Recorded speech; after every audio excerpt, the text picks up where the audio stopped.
La bomba estalló en el plató como un disparo a quemarropa y nadie estaba preparado para la onda expansiva que vendría después.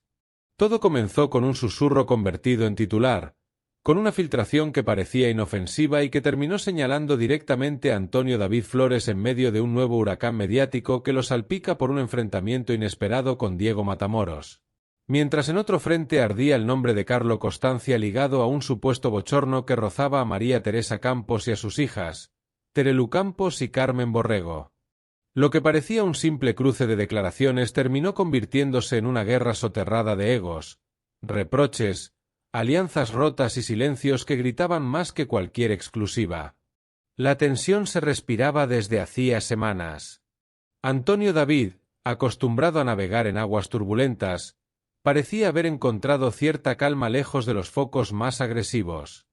Sin embargo, el ecosistema televisivo nunca olvida y tampoco perdona. Cada gesto, cada palabra medida, cada aparición calculada puede convertirse en gasolina si alguien decide prender la mecha. Y en esta ocasión, el nombre de Diego Matamoros empezó a sonar con insistencia en corrillos y redacciones. Diego, heredero mediático de una saga acostumbrada al titular fácil, no es precisamente un novato en esto de las polémicas. Su presencia en redes sociales, sus declaraciones sin filtros y su habilidad para colocarse en el centro de la conversación lo convierten en un imán para la controversia. Lo que nadie esperaba era que una opinión aparentemente anecdótica sobre ciertos comportamientos del pasado terminara interpretándose como un ataque directo a Antonio David. Bastó una frase ambigua, un tono ligeramente irónico y el eco amplificado de los programas de corazón para que el relato tomara forma propia.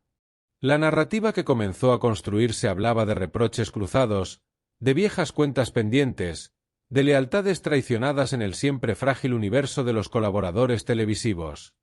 Algunos apuntaban a que Diego simplemente había expresado una reflexión genérica sobre la coherencia en el mundo del espectáculo, pero otros vieron en sus palabras una indirecta demasiado precisa como para ser casual. Antonio David, por su parte, optó inicialmente por el silencio estratégico. Y ese silencio fue interpretado por muchos como confirmación, por otros como prudencia, y por los más malpensados como la antesala de un contraataque. En los pasillos, productores y tertulianos especulaban. ¿Había habido algún desencuentro privado? ¿Existía una conversación previa que justificara la tensión? ¿O todo era una construcción mediática inflada por la necesidad constante de generar contenido?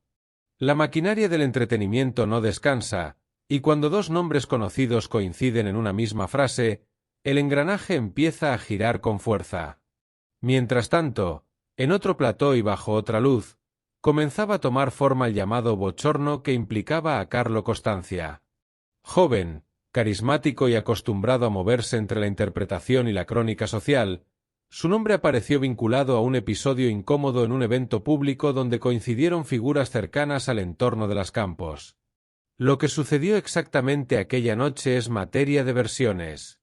Algunos hablan de un comentario desafortunado, otros de un gesto malinterpretado, y no faltan quienes aseguran que todo se magnificó por la presencia de cámaras y micrófonos atentos a cualquier chispa.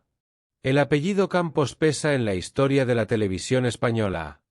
María Teresa fue durante décadas un referente indiscutible del periodismo y el entretenimiento, y sus hijas han heredado tanto el legado como la lupa constante sobre sus movimientos.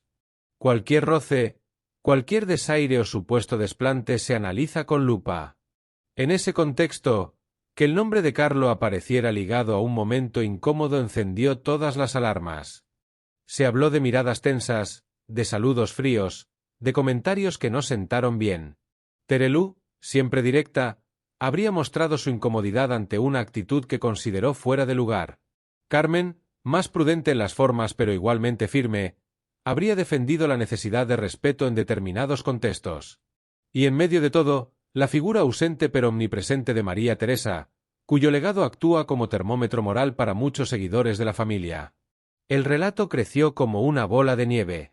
Programas especializados dedicaron horas a reconstruir la escena, a invitar a testigos indirectos, a analizar el lenguaje corporal captado en vídeos de pocos segundos. Carlo, sorprendido por la magnitud del revuelo, intentó restar importancia al asunto. Habló de malentendidos, de la presión de los eventos públicos, de lo fácil que es que una broma privada se convierta en titular nacional. Pero cuando el apellido Campos entra en juego, la neutralidad se vuelve casi imposible. Lo más curioso de esta doble tormenta es cómo, en un momento dado, ambas historias comenzaron a entrelazarse en la conversación pública. En redes sociales, algunos usuarios establecieron paralelismos entre la situación de Antonio David con Diego y el episodio de Carlo con las Campos. Se hablaba de una supuesta falta de códigos, de la necesidad de medir las palabras cuando se trata de figuras con trayectorias tan largas y complejas. Otros defendían que la nueva generación tiene derecho a expresarse sin miedo a ofender sensibilidades históricas. Antonio David, consciente de que su nombre volvía a ocupar titulares, decidió finalmente pronunciarse. Lo hizo en un formato controlado, eligiendo cuidadosamente cada frase. Negó cualquier enfrentamiento directo con Diego, aseguró que no existía enemistad y subrayó que en el mundo del espectáculo las opiniones vuelan más rápido que los hechos. Sin embargo, dejó caer que a veces ciertos comentarios no son inocentes. Esa frase bastó para reactivar la especulación. Diego respondió con un mensaje aparentemente conciliador, insistiendo en que no tenía nada personal contra nadie y que su reflexión había sido general. Pero el daño ya estaba hecho. En el universo del salseo, la percepción pesa tanto como la realidad. Y la percepción era la de un choque generacional, un pulso simbólico entre quienes llevan años lidiando con el foco y quienes han crecido directamente bajo su luz. En paralelo, Carlo optó por una estrategia distinta. En lugar de entrar en un intercambio público, buscó encuentros privados para aclarar cualquier malentendido con el entorno de las Campos. Fuentes cercanas hablaban de conversaciones cordiales, de explicaciones dadas sin cámaras delante. Aún así, el relato del bochorno siguió circulando, alimentado por tertulias que analizaban cada gesto pasado como si se tratara de una pieza clave en un rompecabezas mayor. El trasfondo de todo esto revela algo más profundo sobre el ecosistema mediático, la fragilidad de las reputaciones y la velocidad con la que un rumor puede adquirir categoría de verdad incuestionable. Antonio David sabe bien lo que significa estar en el centro de una tormenta. Diego, por su parte, conoce el poder y el riesgo de una declaración viral. Carlo experimenta en carne propia cómo una escena ambigua puede convertirse en etiqueta difícil de despegar. Y las Campos, con su historia a cuestas, encarnan la memoria viva de una televisión que ha cambiado radicalmente en las últimas décadas. En las redacciones, algunos veteranos recordaban tiempos en los que los conflictos se resolvían con llamadas telefónicas discretas y no con stories de Instagram o debates en prime time. Hoy, cualquier chispa encuentra combustible inmediato. El público, además, no es un mero espectador, opina, juzga, toma partido y viraliza. La narrativa ya no pertenece solo a los protagonistas ni a los programas, sino a una audiencia hiperconectada que construye su propio veredicto en tiempo real. ¿Hubo realmente una exclusiva mortal? En términos literales, no. Nadie cayó fulminado por las palabras del otro. Pero en el terreno simbólico, cada titular tiene potencial letal. Puede herir egos, erosionar relaciones, sembrar desconfianza. La palabra mortal funciona como metáfora de ese impacto reputacional que deja cicatrices invisibles. Con el paso de los días, la intensidad inicial comenzó a descender. Nuevas historias ocuparon espacio en las escaletas. Sin embargo, las secuelas permanecen. Antonio David ha reforzado su discurso de prudencia y victimización frente a lo que considera campañas interesadas. Diego ha aprendido que incluso las reflexiones más vagas pueden ser interpretadas como ataques personales. Carlo ha entendido que ciertos apellidos exigen un protocolo no escrito de respeto extremo. Y las Campos, una vez más, han comprobado que su nombre sigue generando titulares, incluso cuando ellas no los buscan activamente. El espectador, mientras tanto, asiste a este juego de espejos donde la realidad y la ficción mediática se entremezclan. Se pregunta cuánto hay de verdad y cuánto de estrategia. Si los conflictos son espontáneos o si, en ocasiones, convienen a todos para mantener la rueda girando. Porque en el fondo, el espectáculo necesita tensión para sobrevivir. Quizá la lección más clara de esta historia es que en el universo del corazón nadie está completamente a salvo. Las alianzas cambian, las palabras se reinterpretan, los gestos se amplifican. Hoy eres protagonista involuntario de una polémica, mañana, comentarista de la ajena. Y así, en un ciclo casi infinito, La maquinaria sigue funcionando. La tormenta entre Antonio David y Diego no dejó vencedores claros ni derrotados evidentes, pero sí un recordatorio de que las rivalidades, reales o percibidas, venden. El episodio de Carlo con las Campos tampoco derivó en ruptura pública irreparable, pero evidenció la sensibilidad que rodea a ciertos linajes televisivos. En ambos casos, el ruido superó a los hechos. Y sin embargo, tras el ruido, queda la dimensión humana. Personas que sienten, que se equivocan, que reaccionan bajo presión. En un entorno donde cada palabra puede ser diseccionada durante horas, mantener la compostura se convierte en una habilidad casi heroica. Tal vez por eso, más allá del morbo y el titular impactante, estas historias conectan con el público, porque reflejan conflictos universales, orgullo, malentendidos, necesidad de reconocimiento, amplificados por el foco implacable de la fama. Al final, cuando las luces del plató se apagan y los micrófonos se silencian, queda la pregunta de siempre: ¿merecía la pena? ¿Compensa el desgaste emocional frente a la visibilidad obtenida? Cada protagonista tendrá su propia respuesta. Lo único seguro es que, mientras existan cámaras y audiencia, siempre habrá una nueva exclusiva lista para estallar, otro nombre dispuesto a ocupar el centro del huracán y otro relato preparado para presentarse como la verdad definitiva, aunque en realidad sea solo una versión más en el interminable teatro de la crónica social. El efecto dominó no tardó en hacerse evidente. Aunque los programas intentaron pasar página, la conversación continuaba en redes, donde los usuarios no necesitaban pruebas ni contextos. Basta con un gesto, una frase sacada de contexto o una mirada captada por una cámara para que la historia cobrara vida propia. Memes, comentarios irónicos y teorías de conspiración empezaron a circular con la misma rapidez con la que los protagonistas trataban de calmar las aguas. Cada publicación de Diego, cada gesto de Antonio David, cada aparición de Carlo o comentario de las Campos se interpretaba como una señal, un mensaje codificado destinado a alimentar la narrativa que la audiencia ya había construido. En cuestión de horas, lo que comenzó como un cruce de palabras aislados se había convertido en un fenómeno viral de dimensiones imprevisibles, un ejemplo perfecto de cómo la fama y la controversia se alimentan mutuamente. Antonio David, siempre consciente del riesgo de la exposición pública, decidió no limitarse a comunicados breves. Recurrió a entrevistas más largas, donde podía matizar su versión de los hechos, controlar el tono y, sobre todo, mostrar su lado humano. Habló de la presión constante que implica vivir bajo el escrutinio de millones de ojos, de cómo incluso los amigos pueden convertirse en críticos por la interpretación pública de un gesto o una frase. Por un momento, el relato pareció humanizarlo, mostrar a un hombre que no solo lidia con rumores y titulares sensacionalistas, sino con emociones reales, con miedo a la desconfianza, con la necesidad de proteger su reputación y la de su familia. Esa dimensión rara vez aparece en pantalla. Detrás del espectáculo hay vidas complejas, decisiones difíciles y heridas invisibles.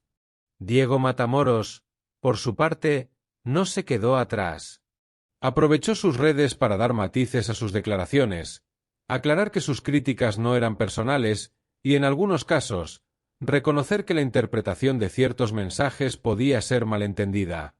Pero la realidad es que, en el ecosistema digital, la intención rara vez es suficiente. La audiencia, ya polarizada, interpretaba cada palabra como prueba de alianzas rotas, de tensiones ocultas, de viejas rencillas que ahora se dejaban ver. Las conversaciones privadas, los intentos de reconciliación y los silencios estratégicos eran apenas notas al pie en un relato que se construía públicamente, a golpe de titulares y trending topics. Mientras tanto, Carlo Costanza lidiaba con un tipo de presión distinta. Su relación con las Campos y la atención mediática sobre cualquier interacción que tuviera con ellas lo colocaba en una posición delicada. Un gesto malinterpretado podía tener consecuencias prolongadas, y un comentario fuera de lugar podía generar titulares durante semanas. Su estrategia fue cuidadosa, diplomática, encuentros discretos, explicaciones personales, gestos de cortesía que no fueran fácilmente malinterpretables. Sin embargo, la prensa del corazón había decidido que la historia ya tenía su lugar en la narrativa de escándalos y bochornos, y Carlo tuvo que aprender que, en la esfera pública, la percepción casi siempre supera la intención. Los programas de televisión aprovecharon cada detalle, cada minuto de contenido para reconstruir la historia desde múltiples ángulos. Analizaron la postura corporal, el tono de voz, las pausas, los silencios, cada gesto fue diseccionado hasta el límite. Los colaboradores discutían sobre la ética de los comentarios, sobre la responsabilidad de los influencers y celebridades, sobre la frontera entre la vida privada y la exposición pública. La tensión no solo estaba en el plató, sino en los teléfonos y pantallas de los espectadores, que comentaban, compartían y juzgaban con la misma intensidad que los propios protagonistas. En ese contexto, Las Campos se convirtieron en un eje central de la discusión, no solo por el supuesto bochorno de Carlo, sino por lo que representan dentro de la televisión española: tradición, autoridad moral y una especie de barómetro de lo que se considera correcto o respetable en el mundo del entretenimiento. Terelu y Carmen, conscientes de la atención que su familia genera, manejaron la situación con una mezcla de firmeza y prudencia, evitando alimentar polémicas innecesarias mientras defendían, de manera sutil pero efectiva, la integridad de quienes se sentían injustamente cuestionados. María Teresa, con su experiencia, actuaba como un imán de sabiduría y control, y aunque su participación directa era limitada, su presencia proyectaba un peso simbólico imposible de ignorar. A medida que los días pasaban, surgieron nuevas versiones de los hechos. Testigos anónimos, colaboradores indirectos y periodistas especializados ofrecieron interpretaciones diferentes, a veces contradictorias, que añadieron capas de complejidad a la historia. La confusión creció, y con ella, la fascinación del público. La narrativa del conflicto se enriqueció con anécdotas menores, comentarios previos que adquirieron relevancia retroactiva y relaciones pasadas que de repente parecían influir en el presente. Cada detalle, incluso el más insignificante, se convirtió en pieza de un rompecabezas que todos creían comprender, pero que seguía siendo esquivo. Entre la multitud de opiniones, emergió una sensación común: la televisión y las redes sociales habían transformado un intercambio limitado en un espectáculo masivo, donde las emociones se amplifican y los protagonistas se ven obligados a desempeñar papeles que no siempre corresponden a su verdadera personalidad. Antonio David, Diego y Carlo aprendieron, en carne propia, que vivir bajo la lupa pública exige más que talento o carisma. Exige una capacidad constante de adaptación, de anticipación y de gestión de crisis que pocos logran dominar sin desgaste. Las semanas siguientes trajeron cambios sutiles pero significativos. El público comenzó a interesarse en los matices, en los detalles menos escandalosos, en las reconciliaciones discretas y en los gestos que demostraban humanidad. Antonio David reforzó su imagen de prudencia y profesionalidad. Diego mantuvo su voz crítica pero aprendió a modular el impacto de sus palabras.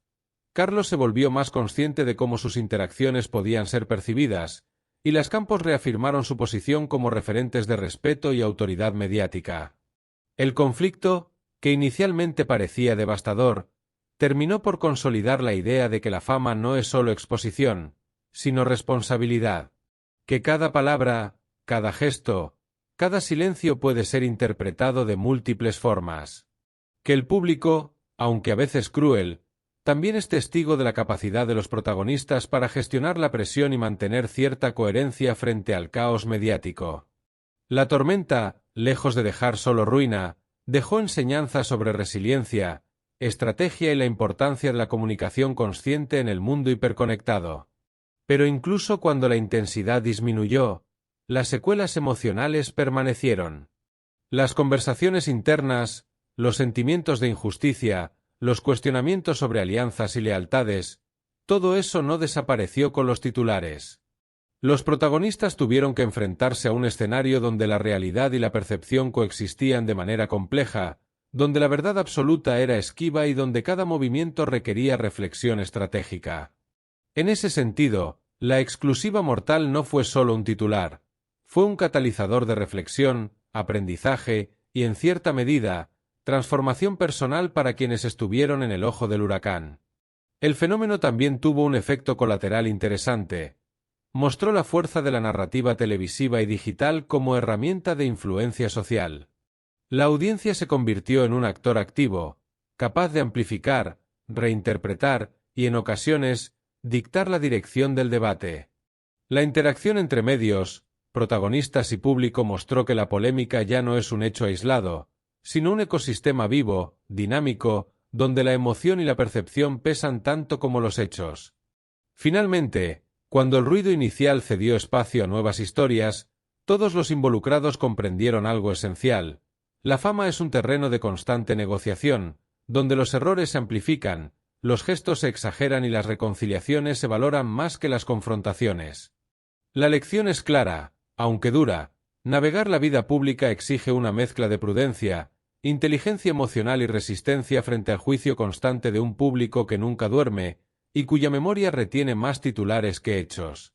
En este escenario, la experiencia de Antonio David, Diego, Carlo y Las Campos se convirtió en un manual implícito sobre cómo sobrevivir, adaptarse y, sobre todo, mantener la dignidad cuando las luces del espectáculo se vuelven implacables.